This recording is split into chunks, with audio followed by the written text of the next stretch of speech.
pode ser repetitivo, que você já deve ter ouvido aí várias vezes, mas eu acho que é uma das lições mais difíceis que o Mestre nos deixou. E falar sobre ele é um desafio para mim, porque todos nós vivemos aí, né, situações que nos magoam, que nos ferem, às vezes não é diretamente com a gente, é com alguém da nossa família, e aí a gente tem raiva, e aí a gente fala, meu Deus, como é que eu vou agir numa situação como essa, né? Às vezes até uma coisa que passa na TV, a gente vê um crime, né, com crueldade, a gente também se sente atingido por aquilo, e aí, por isso eu trouxe esse tema, né? Acho que é sempre importante a gente estudar, porque uma hora que a situação chegue para a nossa vida, a gente já sabe como agir, pelo menos a receitinha do bolo a gente vai ter, né? E aí só basta a gente pôr em prática, né? Que aí é a parte mais difícil, né? E aí, para a gente iniciar, quem quiser, gente, adquirir esse livro, o livro do perdão, é de um monge anglicano, né? Desmond Tutu, que ele foi aí Prêmio Nobel da Paz. Ele foi um dos ministros de Nelson Mandela e foi quem lutou ali diretamente na África contra o apartheid, né? Todos os sofrimentos que os negros tiveram ali, ele sempre usou, né, de ser arcebispo ali da igreja, ele usou essa posição dele para lutar, né, para acabar com o apartheid. E no fim da apartheid, eles fizeram lá na África uma comissão da verdade. E ele, na introdução desse livro, ele vai colocar o depoimento de uma moça e dos filhos com relação ao assassinato do marido dela. E aí ele coloca assim, que ela falava como se fosse uma legista, que na parte superior do corpo do marido haviam 5 ferimentos diferentes, como se ele tivesse sido atingido por 5 armas diferentes e 5 pessoas diferentes. Na parte de baixo ele tinha outros ferimentos, totalizando 47 ferimentos no corpo todo. Queimaram o rosto dele com ácido, ele estava praticamente irreconhecível, e cortaram a mão direita logo abaixo do pulso. Logo depois desse relato da mulher, veio a filha, que quando o pai morreu, ela tinha 8 anos de idade e o irmão tinha 3. E ela foi contar tudo que ela sofreu ali depois da morte do pai, as privações, a dor que ela sentiu depois da morte do pai. E aí ele coloca uma fala da menina que eu destaquei. Ela fala, eu e meu irmão gostaríamos de saber quem matou o nosso pai. E aí ele diz assim, ó, suas palavras seguintes me assombraram e me deixaram sem fôlego. Queremos perdoar, mas não sabemos quem. E por que eu trouxe esse relato tão difícil, né? Ele traz, na verdade, esse relato, eu repeti esse relato aqui, para a gente ver que não foi uma coisa simples. Foi uma morte com muito requinte de crueldade. E a menina, né, que a época que o pai morreu tinha 8 anos, ela disse o seguinte, né? Queremos perdoar, mas não sabemos quem. Então, do mesmo jeito que ele se assusta, ele que foi Nobel da Paz, ele que lutou tanto, né? A África é muito comum eles lutarem com essa coisa sem armas, né? Então, ele que lutou pela paz se assustou com uma frase dessa, quiçá nós, todos aqui, que fomos educados para pagar o mal com o mal.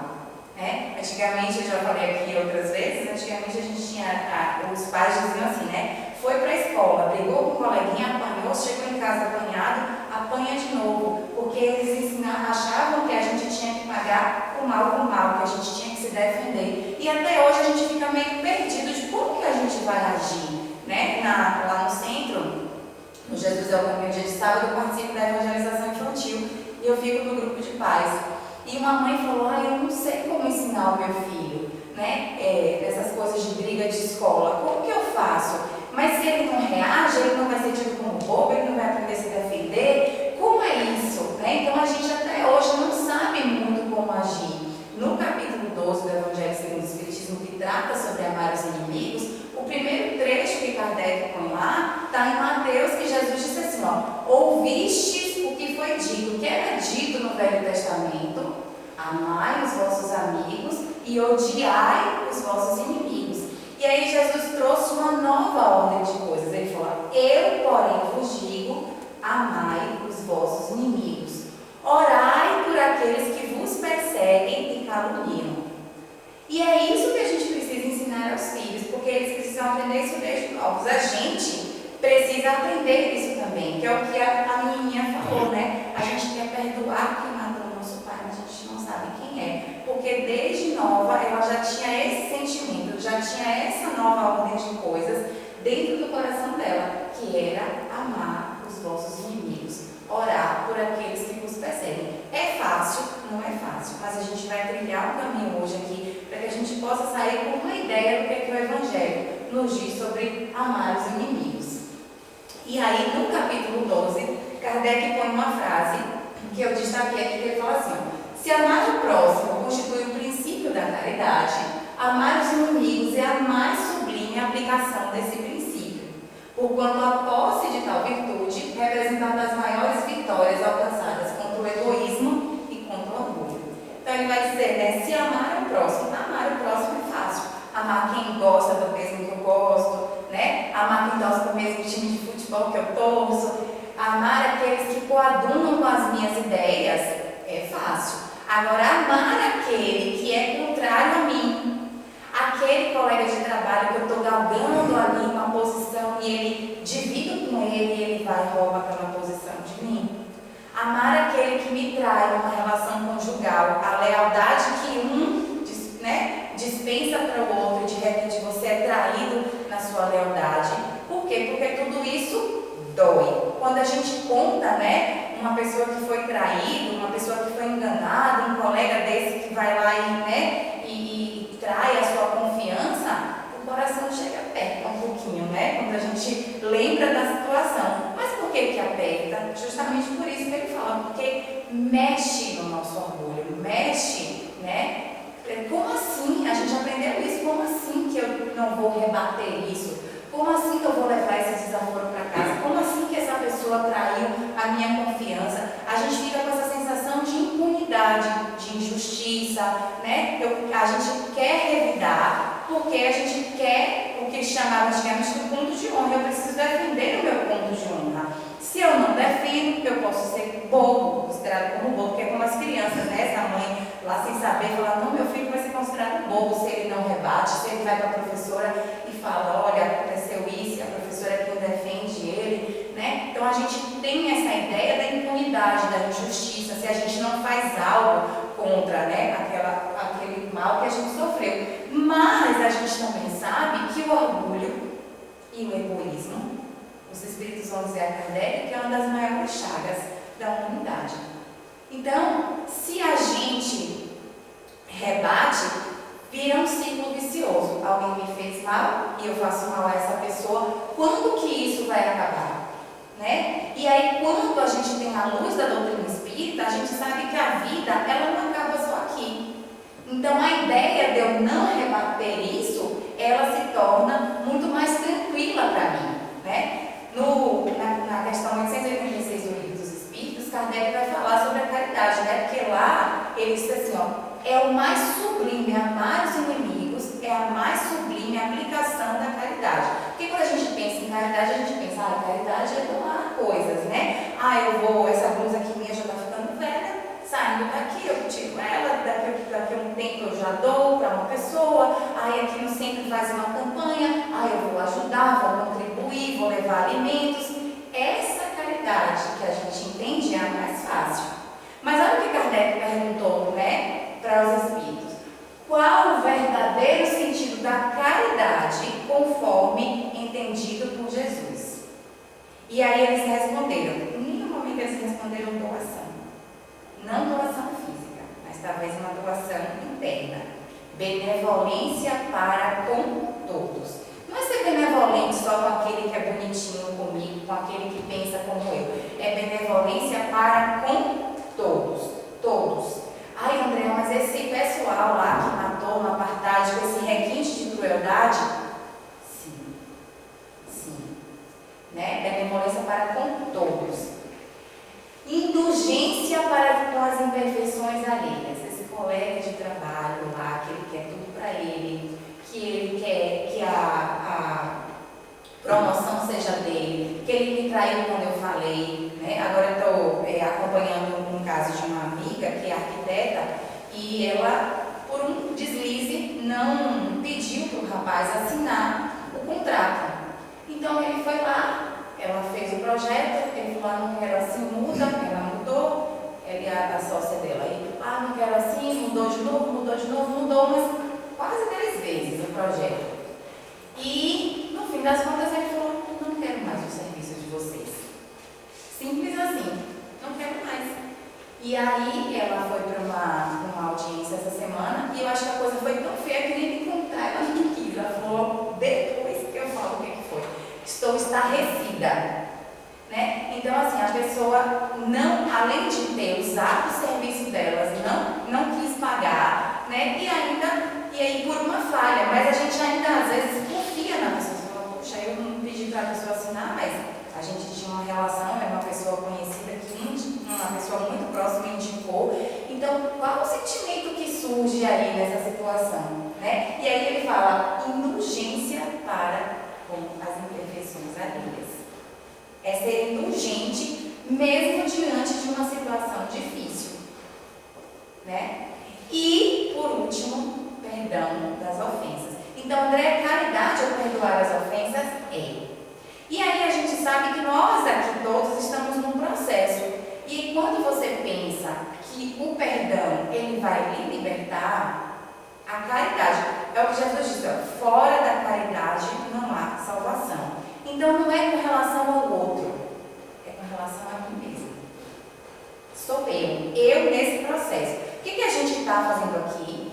Estamos todos reencarnados num processo de educação. Então, todas as coisas que nos ocorrerem faz parte do meu processo de educação, não é o outro. Ai, André, mas o outro, como pode? O rapaz lá enganou as moças. É o processo dele. O que conta é o meu processo.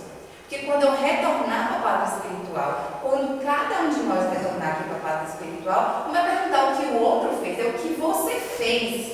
O que nós fizemos desse Evangelho de Jesus que a gente estuda. É nessa hora que tem que valer o Evangelho, sabe? Assim, não é para o outro, é para nós. Então, por isso que eu quis estudar também esse tema, porque todos nós vivemos situações parecidas com essa. Dói bastante. Dói bastante a gente ser enganado, o nosso orgulho ser diminuído, dói muito. Mas a gente precisa agir diferente.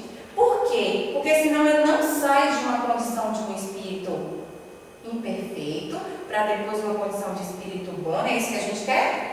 Na escala espírita, nós estamos aqui espíritos imperfeitos, mas eu quero, André, ser um espírito bom e depois quero ser um espírito puro. Como que faz isso? Aí no direito a gente diz assim, é uma condição sine qua non. Se e somente se você só sai da condição de espírito imperfeito, nós só vamos sair da condição de espíritos imperfeitos e chegar na condição de espíritos puros, se e somente se a gente amar os inimigos. Se e somente se a gente for indulgente para com todos. Se e somente se a gente perdoar aqueles que nos ofendem. Porque fora da caridade não há salvação. Então a gente só consegue chegar lá se a gente seguir esse caminho. E aí tem uma outra passagem no Evangelho que Kardec põe assim, ó, quando Jesus disse para a gente dar a outra face, né? Se te bater numa face, dá também a outra. Se te pedirem, né, a capa, dá também a túnica. Quando ele disse isso, o que ele quis dizer? Aí Kardec põe lá, ele quis dizer de outra forma que não se deve pagar o mal com o mal. Que o homem deve aceitar com humildade tudo que tende a reduzir o orgulho. Todas essas situações, elas mexem no nosso orgulho. Mexem no nosso orgulho. Eu passei por uma situação no meu trabalho anos atrás, né? Eu sou funcionária pública e trabalho na justiça, e uma juíza falou para mim, cala a boca, você não fala, só eu que falo aqui. E eu estava certa na situação. Só que aí eu tive que engolir meu orgulho, chorei, já era espírita, já era trabalhadora, cheguei em casa e fui abrir o Evangelho para falar, meu Deus, me ajuda nessa situação. Chorei, mas em nenhum momento paguei o mal com o mal, desejei o mal. Foi sofrido? Foi muito sofrido. Fiquei um tempo sem poder visitar os meus colegas, ia só quando ela não estava, era uma situação bem difícil. Mas eu entendi que, para mim, aquela situação era para reduzir o meu orgulho. Quantas vezes eu também já devo ter sido dessa forma arrogante com outras pessoas? Não sei dessa vida, não, mas eu sei das minhas existências anteriores. Eu sei que eu fiz lá atrás, talvez uma coisa que eu não queira perdoar, agora que eu falei, nossa, não perdoo, talvez eu já fiz coisas muito piores, a gente não sabe. Graças a Deus tem um esquecimento do passado. Já pensou se cada hora a gente vivesse, né, aí batendo de frente com aquilo que a gente fez, mas as nossas tendências, as situações que a gente passa, mostram muito daquilo que a gente é. Então, ao engolir o nosso orgulho e botar em prática o Evangelho, é para isso que a gente está aqui. Então, ele fala que a gente deve aceitar com humildade tudo que tende a reduzir o nosso orgulho. E aí, a gente entender que nessa vida, se eu quero avançar, é mais glorioso ser ofendido do que ofender. É mais glorioso a gente suportar pacientemente uma injustiça do que a gente cometer essa injustiça. E mais vale ser enganado do que enganar. Então, na hora que vier uma dor, na hora que vier algo que fira o nosso orgulho, a gente precisa pensar nisso. Olha, eu estou sendo enganado agora. Está doendo isso aqui. É difícil essa situação, mas é melhor eu estar sendo enganado do que eu enganar, porque eu posso já ter enganado muita gente. Eu posso já ter feito isso com muitas pessoas, eu posso ter feito coisas piores do que o que eu estou sofrendo hoje. Então, isso é a gente aceitar com humildade todas as situações que a gente passa. Não é que eu queira dizer assim, a partir de hoje eu vou aceitar tudo. Não, por exemplo, uma pessoa cometeu um homicídio, ela precisa pagar segundo a justiça dos homens, né? Então, ela precisa cumprir a pena dela aqui. Mas eu desejar, por exemplo, às vezes a gente deseja que o outro morra mesmo, às vezes as pessoas fazem justiça com as próprias mãos, né? Se acontece um crime, que as pessoas veem aquele crime, as pessoas vão lá, tem gente que mata ou assassina a pauladas, né? A população se junta. Então, isso é pagar o mal com o mal. Eu querer a justiça é diferente, porque faz parte da justiça dos homens, como faz parte da de Deus. Porque se, por exemplo, um crime que a pessoa nunca soube que aconteceu, tem um caso lá na segunda parte do Céu e Inferno, que o rapaz ele matou, acho que a irmã, alguém numa casa, e ele, quando ele desencarnou, ele ficou 200 anos ali, preso naquela casa, porque ninguém sabia que ele tinha cometido aqueles crimes. Eram com 2 crimes dentro do mesmo ambiente. Ninguém sabia, ninguém nunca descobriu, a justiça dos homens nunca descobriu. Mas quando ele se deparou com a própria consciência, que não é Deus, nós e a nossa consciência, quando ele se deparou com a própria consciência, ele passou 200 anos preso naquele ambiente, ele não conseguia sair daquele ambiente da casa. Mas era no ambiente político, mental, ele estava preso ali. Kardec vai junto com a sociedade espírita, evoca esse espírito. A primeiro momento ele está super revoltado, porque muitas vezes aquele que nos feriu, ele não está preocupado. A primeira imagem que a gente viu aqui, né, foi ali um rapaz preso, assim, carregando uma chave grande, né, com um cadeado. Muitas vezes aquele que nos feriu, a vida dele segue. A nossa, às vezes, fica. A gente, às vezes, fica preso. Quem está magoado, às vezes, fica preso naquela situação. Né? A gente fala que essa pessoa se torna amargurada. Já viram essa palavra? Né? Quando a pessoa se torna amargurada, ela tem uma mágoa que não vai passando e a pessoa vai ficando, né, amargurada. A pessoa tem até uma fisionomia diferente, né? Porque vai guardando aquilo. Às vezes num relacionamento, houve uma traição, há uma separação. Aquele que foi traído fica tão magoado que fica preso naquela situação anos e anos. O outro, às vezes, se casa, constitui uma nova família, vive a vida, e aquela pessoa que foi traída fica ali. Então, muitas vezes, o perdão não é para o outro, é para a gente. É para essa libertação nossa e para essa nossa libertação enquanto espírito. Porque tudo aquilo que reduz o nosso orgulho vai fazer com que a gente caminhe para o nosso objetivo, que é nos tornarmos espíritos puros. Né? Na hora da prática, não é uma coisinha assim tão fácil como eu estou falando aqui. A teoria ela é muito mais bonitinha, né? Mas a gente precisa fazer isso, né? E aí ele fala assim, ó, Kardec continuando lá no capítulo 12 do Evangelho, ele diz que só a fé na vida futura e na justiça de Deus, que jamais deixa impune o mal, é a única que pode nos dar força para suportar com paciência todos os golpes ao nosso interesse e ao nosso amor próprio. Porque para uma pessoa que acredita que a vida começa e termina aqui, o orgulho dela jamais vai deixar com que ela passe impunemente uma situação. Né? como assim eu vou deixar passar impune isso que me aconteceu? Jamais, né? Então, para uma pessoa que acha que a vida vai do berço ao túmulo, jamais que ela vai perdoar uma ofensa, jamais que ela vai deixar uma ofensa passar barato, jamais, né? Mas para a gente que entende que há uma vida depois daqui, que tudo que eu faço aqui eu estou construindo a minha nova encarnação, né? Que as vidas são sucessivas, tudo que eu vivi, eu sou o conjunto de tudo que eu vivi até agora. E tudo que eu estou vivendo aqui vai influenciar na minha vida futura. Então depende de mim isso, né? Depende de mim cumprir lá esse dever de caridade ensinado por Jesus, né? Benevolência para com todos, indulgência para com as imperfeições alheias e perdão das ofensas. Pessoal, mas como é isso, Andréa? Eu estava assistindo um vídeo esses dias, né? E um rapaz, eu adoro ler comentários. Então, se eu vou no Instagram, eu vejo a postagem dos comentários. Então, eu fui no YouTube e assisti um vídeo sobre ressentimento. E aí eu fui nos comentários. E o primeiro comentário era de um rapaz, ele botou assim: como perdoar alguém que você sabe que vai fazer a mesma coisa de novo, se tiver a chance, porque ela simplesmente não mudou? E ele ainda botou esse sabe, eu copiei o comentário dele assim, igualzinho ele colocou lá. Ele colocou esse sabe em letras garrafais. Como você vai perdoar alguém que você sabe que se tiver uma nova chance vai fazer de novo, né? E eu acho que esse é o questionamento que a gente também se faz. Como assim que eu vou perdoar essa pessoa, que eu vou dar uma nova chance para ela na minha vida, né? Porque eu sei que ela vai fazer de novo, porque eu sei que ela não é confiável, porque eu sei que ela vai trair a minha confiança, né? Eu sei que ela vai fazer mal se for uma coisa, uma atrocidade, como a gente viu, né? No primeiro caso que eu trouxe aqui, uma atrocidade. Uma pessoa que mata com requinte de crueldade, ela vai fazer outras vezes, né? Como assim? Né? Como que eu vou perdoar? Né? E aí o Evangelho vai nos dar um roteiro.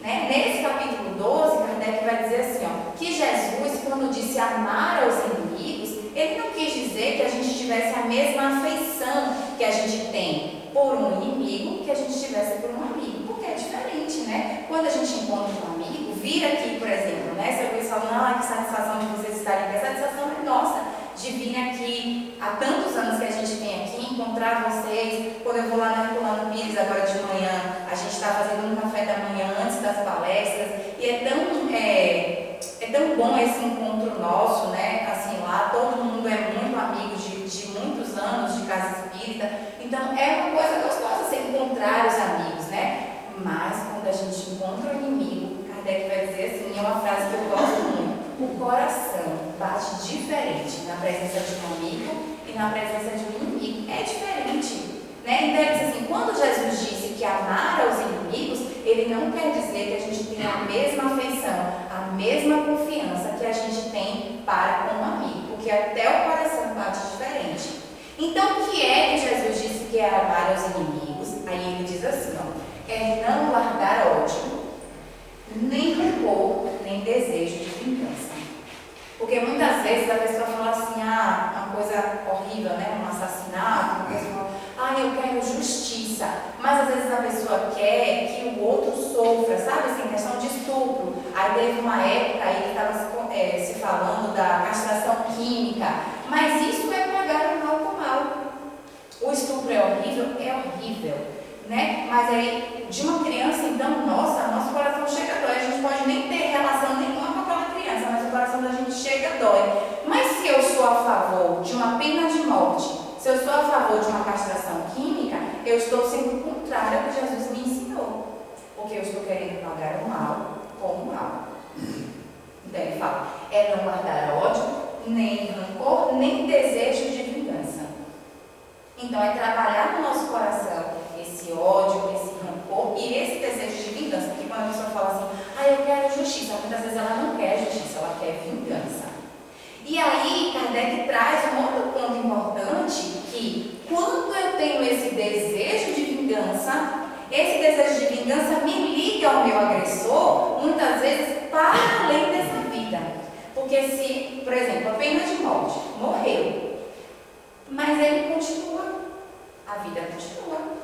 Então, esse ódio que eu vou nutrindo com essa pessoa, encarnada ou desencarnada, me liga a ela.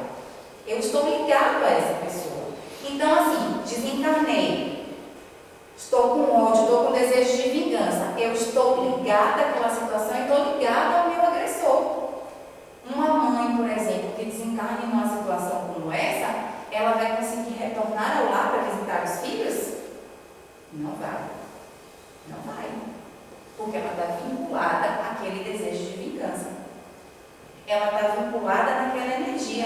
Talvez ela fique presa naquele mesmo ambiente, enquanto espírito. Então, a gente precisa pensar nisso também. Esse desejo meu de vingança, esse ódio, me prende àquela pessoa para agora e para além dessa vida. Né? É algo para a gente pensar. Aí ele fala, perdoar-lhes incondicionalmente. Às vezes uma coisa boba do dia a dia, que a gente se ofende, a gente quer que o outro peça desculpa. Eu mesmo tenho assim, péssimo hábito. Assim, às vezes eu quero que a pessoa me peça desculpa para aquele mal-estar que eu estou sentindo passar. Só que, pensa, numa situação grave, o outro vai me pedir desculpa? Não vai. O outro vai me pedir perdão? Não vai. Uma coisa muito grande, quantos golpes a gente vê sendo aplicados por aí, que às vezes a pessoa perde tudo por causa de um golpe. Um estelionatário, ele vai pedir desculpa? Ele vai pedir perdão? Não vai.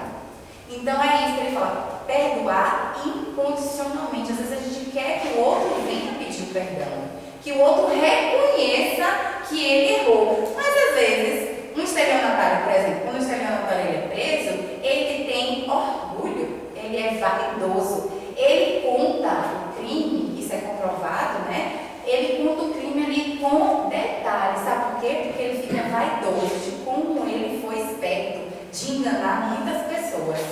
Então, uma pessoa dessa, um estelionatário, ele jamais vai achar que ele errou. Esses dias eu vi por um acaso, eu nem assisto TV, a nossa TV é meio que um objeto de decoração.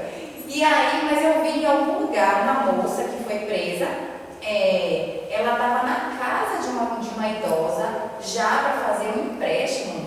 Acho que foi um vídeo na internet para fazer um empréstimo. E a idosa desconfiou dela, avisou o filho, e aí o filho mandou um policial na casa, né? E aí ela foi presa em flagrante, porque ela aplicava golpes em várias pessoas. E ela na hora falou assim, ela falou, acho que eu tenho que trabalhar, eu tenho um médico, não, deu uma faculdade agora à noite. Ela sendo presa na viatura, e aí o repórter ainda falava assim, ela não perdeu a pose. Ela continuava, assim, ela estava super bem arrumada, ela falava, não, olha, eu preciso ir para a faculdade de hoje, resolvo lá com você, ela resolva logo isso aqui que eu preciso ir para a faculdade. Então, a pessoa estava ali enganando uma idosa, já tinha enganado outras pessoas, e ela não estava nem um pouco culpada, ela não estava nem um pouco entendendo que ela tinha feito algo errado. Então, o outro que te feriu, que te magoou, ele não vai pedir desculpa, ele não vai, às vezes, nem reconhecer que errou contra você. Então, o processo é nosso. Então, Jesus fala, é perdoar incondicionalmente. É não opor nenhum obstáculo à reconciliação. Esse geralmente acontece com a gente, né, em casa. Muita gente às vezes não conversa com o irmão, não conversa com a mãe, não conversa com o pai. Esses últimos anos aí da última eleição para agora, muita gente se desentendeu por causa de questões políticas, né? Muita gente que não conversa com o pai, com a mãe, por uma situação ali que ocorreu de política, né, lá atrás. Ou então alguma questão que aconteceu ali na família e você tem anos que não fala com alguém da sua família, né? Então, assim, às vezes, né, alguém tenta ali fazer essa reconciliação que você fala, não quero, não falo, não faz mais parte da minha família, né? E aí se mantém preso, viu? Porque não sairá de lá até pagar o último feitio. Reconcilia-te com teu inimigo enquanto está a caminho com ele. Às vezes o inimigo pode estar dentro da nossa própria casa. Não reconciliou agora? Volta junto, viu? Volta de alguma forma nas suas relações, não vai ter jeito. Como que eu vou me reconciliar com ele? Então volta junto, reconcilia agora, né? É desejar-lhe o bem e não o mal. E aí eu vou falar de outra que está bem junto assim, é alegrar-se com o bem que o atinge. Aí a pessoa fez o mal para a gente falar, não quero me vingar, né? Estou chateada, mas não quero me vingar. Mas a justiça de Deus tarda, mas não falha, né? Assim que a gente fala, porque a gente já fica na expectativa daquele Deus castigador que mora dentro da gente, que eu não vou fazer nada, mas Deus vai vingar. Mas Deus vai me vingar. Então acontece uma coisa de ruim na vida dele e fala, tá vendo aí? Aqui se faz, aqui se paga, né? Assim que a gente pensa, que a gente fala, que acontece nas situações, mas é justamente o contrário que Jesus falou, é desejar o bem e não o mal para aquele que nos ofendeu, para aquele que nos traiu. é desejar o bem e não o mal. E alegrar-se com o bem que os atinge. Por isso que eu falei, né, gente, amar os inimigos não é, segundo entendido por Jesus, não é uma tarefa fácil. Por isso que a gente precisa falar muitas vezes, porque é alegrar-se com o bem que os atinja.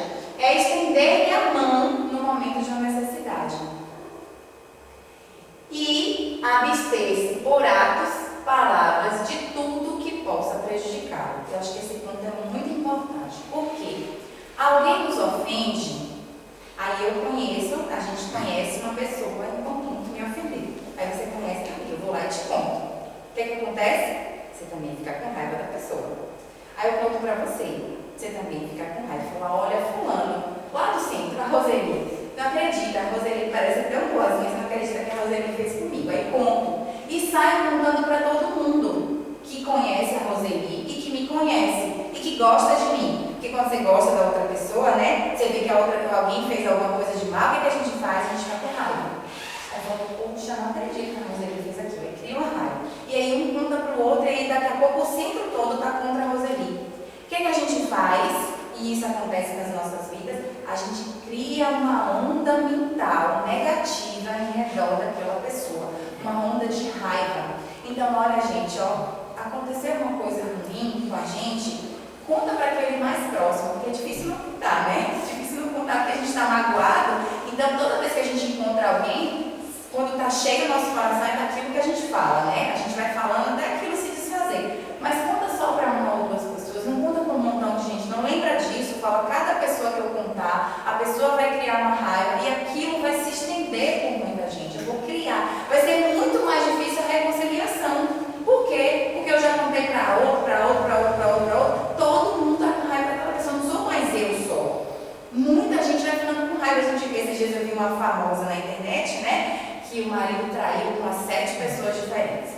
Aí a mulherada, né, a gente tem essa coisa de se unir, então a mulherada botava lá nos comentários, todo mundo falando mal do rapaz e tal. Depois de um tempo a moça voltou ao casamento. Aí as mulheres nos comentários também falam, como assim a gente ficou com raiva dele, com ódio desse cara e agora a mulher volta, né? Então assim, muitas vezes acontece isso dentro das nossas relações.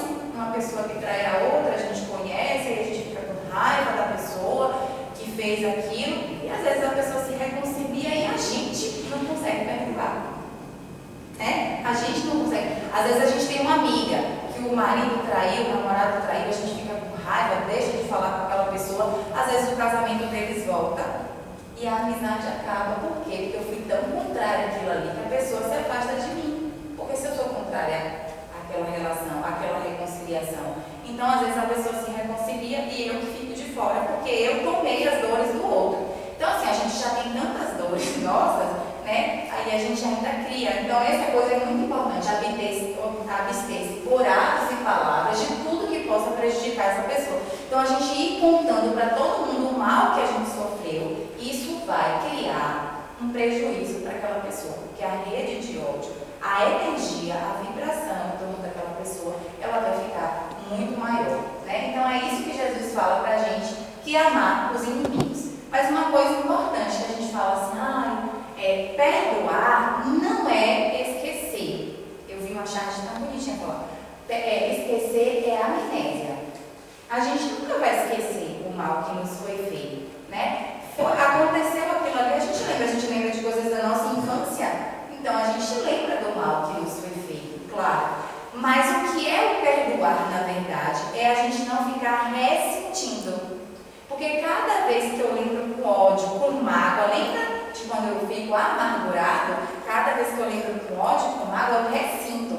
Quando eu penso numa situação que eu vivi difícil, o coração acelera de novo, dói de novo, né? Então é a gente não ressentir, sentir novamente. Porque cada vez que eu ressinto, o meu corpo vai adoecendo. Já é comprovado que a falta do perdão, né? Pesquisas comprovam que não perdoar adoece.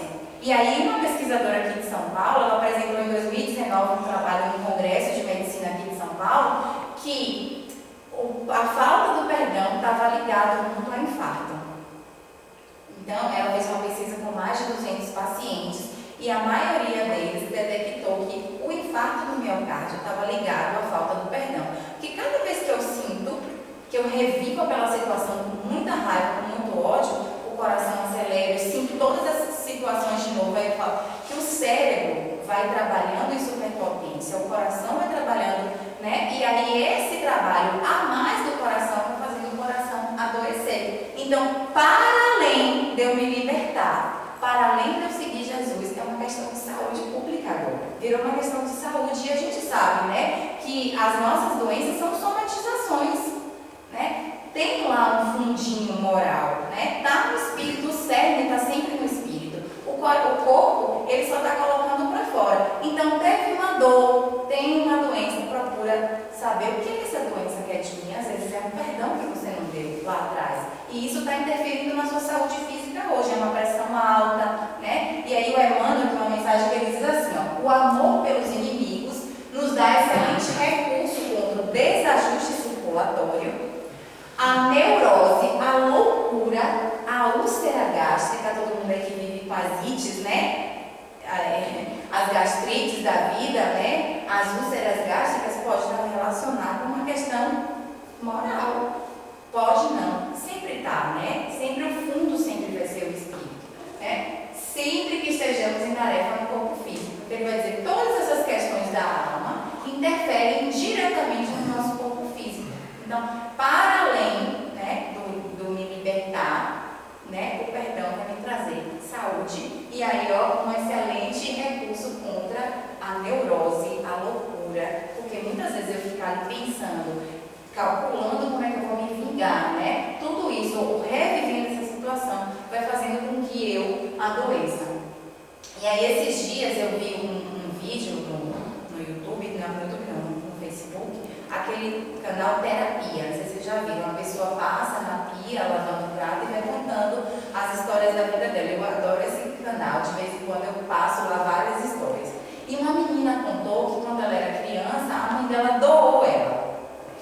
E aí ela não conseguiu ficar na casa, ela chorava muito, ela não se comportou, a família devolveu.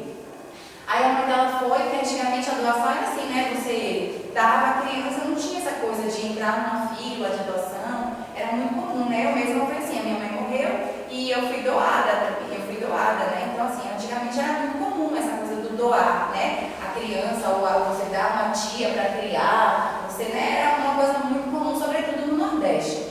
E aí essa menina, ela foi doada pela segunda vez. Aí a família devolveu, não conseguiu ficar com ela, devolveu ela pela segunda vez. Pela terceira vez, ela era da Bahia e doaram ela para um casal aqui de São Paulo. Ela tinha 9 anos de idade. Quando ela chegou aqui, ela falou, vou estudar onde? Eles falaram, não, você não vai estudar. Você veio para aqui para cuidar desses 2 bebês, eram gêmeos. E para cuidar da casa, ela tinha 9 anos. E aí, ela falou, puxa, minha mãe já me disse que eu não posso ficar com você. Então, já foi devolvida por 2 famílias. Ela falou, vou aguentar, vou ficar, né? E aí, com 9 anos, ela ficou aqui para cuidar de 2 crianças, uma criança para cuidar de 2 crianças e uma família. É praticamente uma relação de escravidão ali. E ela disse que anos depois, né, ela veio com 9, quando ela fez 12, ela começou a frequentar uma igreja. E ela contou para uma pessoa essa situação. A pessoa falou, se você quiser fugir, eu te ajudo. E aí ela conseguiu fugir, né? Essa pessoa deu abrigo para ela. Aí depois ela conseguiu achar uma escola de dança. Ela disse que se encantou quando viu essa escola de dança aqui em São Paulo. Ela entrou e aí uma pessoa falou, se você quiser estudar aqui, eu ajudo você, né? Ela foi encontrando, ela fala, anjos na minha vida, né? E aí ela começou a estudar nessa escola de dança. Um amigo começou ela já estava na idade adulta. Ela começou a dar aulas de danças aqui em São Paulo. E aí ela adquiriu um câncer, né? Ela descobriu um câncer. E aí ela tinha um filho, ela foi uma produção independente, e era só ela e o filho, né? E aí, com esse câncer, ela refez um contato com a mãe biológica. E ela, lógico, tinha anos ela pensando, por que minha mãe não quis ficar comigo? Por que minha mãe me deixou nessa situação? E aí ela disse que a mãe dela veio a São Paulo cuidar dela. E ela disse assim, todo o amor que minha mãe não me deu, minha mãe me deu em 1 ano. O processo do câncer dela durou 1 ano. Ela internou e ela disse que a situação dela foi muito difícil, ela ficava meio que em coma. E ela ela disse que meio que em coma ali dormindo, ela, né, meio lá, meio cá, ela disse que eu ouvi a mãe dela orando e disse assim: Deus, não leve a minha filha, se tiver que levar, leve a mim. E ela disse assim que acordava depois de um tempo de recuperação, né? Acordava com um cheirinho do café da mãe dela. E ela disse assim: a minha mãe me amou incondicionalmente. E o que é que ela fez? Reconcilia-te com teu inimigo enquanto está a caminho com ele. Esse perdão que ela doou para a mãe dela libertou ela. E libertou a mãe dela. Porque um ano depois dessa situação, a mãe dela desencarnou. E ela falou: senti uma saudade desse ano que eu vivi com a minha mãe. Então, reconcilia-te com teu inimigo. Ela poderia dizer: jamais aquela mulher que me doou. Ela falou: com o tempo eu entendi que a minha mãe me contou que ela tinha um marido que maltratava ela não tinha condições mesmo de me criar, ela me doou para que eu pudesse ter uma vida melhor. Infelizmente, né, que ela caiu em mãos erradas, mas a intenção da mãe foi a melhor. Mas num determinado momento da vida, porque a vida vai nos trazer situações para a gente se reconciliar, ela se reconciliou com a mãe. Então, ela tirou aquele peso do coração dela, se libertou através do perdão, pôde receber o amor da mãe por um ano, e a mãe, quando retornou para a pátria espiritual, retornou sem essa culpa de ter doado a filha. Então, é isso que Jesus falou: reconcilia-te com teu inimigo enquanto está a caminho com ele. Achou a oportunidade? Reconcilia-se. Porque senão, diz o texto, o teu inimigo te entrega ao juiz e o juiz te deixa preso. E não sairá de lá até que pagues o último ceitil. O que é não sairá de lá enquanto não pagar o último ceitil? Não sairá um junto do outro até que a gente se reconcilie. Seja numa situação, seja na outra, seja nessa vida, seja numa outra. Que a gente fica vinculado. E para a gente terminar, né, o Vermont diz assim: o caminho do perdão não é algo fácil. Nesse caminho, devemos passar por lamaçais do ódio e da revolta, atravessar a dor e a depressão, até que encontremos a aceitação que caracteriza o perdão.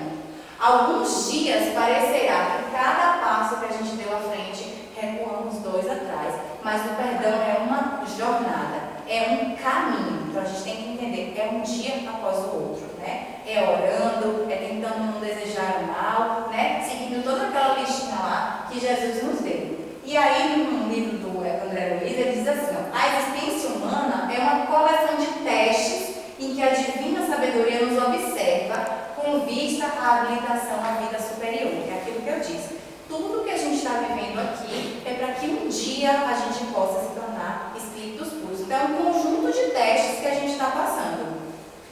Quem hoje condena o próximo não sabe que talvez amanhã esteja enfrentando os mesmos problemas daqueles companheiros presentemente em dificuldade. Não esqueças da eterna justiça. O perdão é a luz que extingue as trevas. Às vezes, aquilo que parece uma ofensa, olha que forte isso, ó. Aquilo que parece ofensa é o socorro oculto do mundo espiritual em seu benefício. Que aprendamos a perdoar. O perdão é a fórmula da paz. Muito obrigada.